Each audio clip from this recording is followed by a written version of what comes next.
جس رات آپ صلی اللہ علیہ وسلم کو جبریل علیہ السلام معراج لے کے گئے، وہاں آپ صلی اللہ علیہ وسلم نے 4 نہریں دیکھی جنت میں، 2 ظاہری نہریں، 2 باطنی نہریں۔ ظاہری نہریں نیل اور فرات تھی۔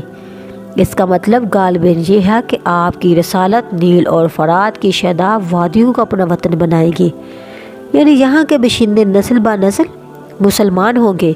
یہ نہیں کہ ان دونوں نہروں کا پانی من بعد جنت میں ہے، واللہ عالم۔ آپ صلی اللہ علیہ وسلم نے جہنم کے فرشتے کو دیکھا، وہ ہنستا نہ تھا اور نہ ہی اس کے چہرے پر خوشی اور بشارت تھی، مطلب کہ وہ اتنا سنجیدہ تھا۔ اس کے بعد آپ صلی اللہ علیہ وسلم نے جنت اور جہنم کو بھی دیکھا۔ آپ صلی اللہ علیہ وسلم نے ان لوگوں کو بھی دیکھا جو یتیموں کا مال غالباً کھا جاتے تھے۔ ان کے ہونٹ اونٹ کے ہونٹوں کی طرح تھے، اونٹ کے ہونٹ موٹے موٹے، اسی طرح کے ان کے ہونٹ تھے، اور اپنے منہ میں پتھر کے ٹکڑے جیسے انگارے ٹھونس رہے ہوتے، جس طرح کے پتھر کے ٹکڑے نا، اتنے انگارے اپنے منہ میں ٹھونس رہے تھے، اور دوسری جانب سے ان کے پخانے کے رستے سے نکل رہے تھے۔ نعوذ باللہ۔ آپ صلی اللہ علیہ وسلم نے جہنم کے اندر ایک تندور دیکھا جس میں مرد اور عورتیں ننگی تھی۔ آپ صلی اللہ علیہ وسلم نے جبریل علیہ السلام سے پوچھا، یہ کون لوگ ہیں؟ جبریل علیہ السلام نے بتایا کہ یہ آپ کی امت کے وہ لوگ ہیں جو دنیا میں زناکاریاں کیا کرتے تھے، اب ان کو یہ سزا مل رہی ہے۔ وہ نکلتے تندور سے اور پھر اسی میں گر جاتے، اتنی بڑی سزا ان کو مل رہی تھی۔ اس کے بعد آپ صلی اللہ علیہ وسلم نے سود خوروں کو بھی دیکھا۔ ان کے پیٹ اتنے بڑے تھے کہ وہ اپنی جگہ سے ادھر ادھر نہیں ہو سکتے تھے، یعنی کہ ان کے پیٹ اتنے بڑے تھے، وہ کیسے ہل سکتے تھے؟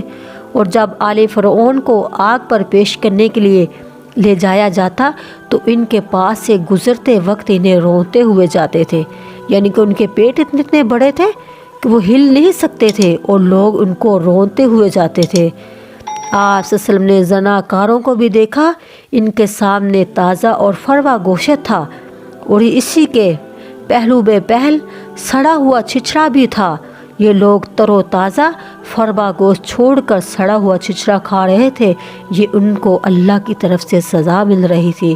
آپ صلی اللہ علیہ وسلم نے ان عورتوں کو دیکھا جو اپنے شوہروں پر دوسروں کی اولاد داخل کر دیتی ہیں، یعنی دوسروں سے زنا کے ذریعے حاملہ ہوتی ہیں، لیکن لا علمی کی وجہ سے بچہ ان کے شوہر کا سمجھا جاتا ہے۔ آپ صلی اللہ علیہ وسلم نے دیکھا ان کے سینوں میں بڑے بڑے ٹیڈے کانٹے چبا کر انہیں آسمان اور زمین کے درمیان لٹکا دیا گیا۔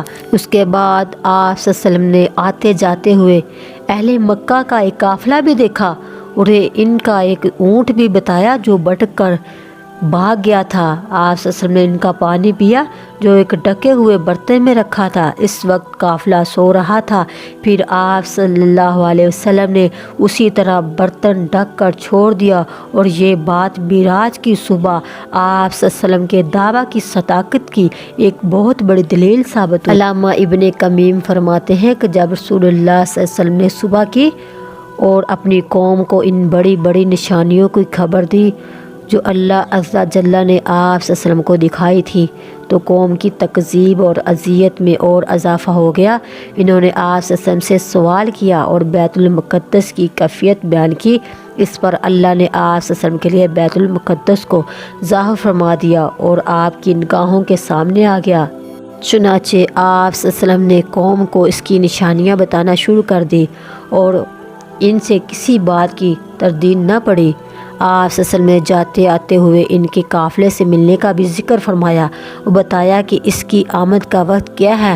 آپ صلی اللہ علیہ وسلم نے اس اونٹ کی بھی نشان کی کہ جو قافلے سے آگے نکل گیا تھا، پھر جیسا کہ جو کچھ آپ صلی اللہ علیہ وسلم نے بتایا ویسا ہی ثابت ہوا۔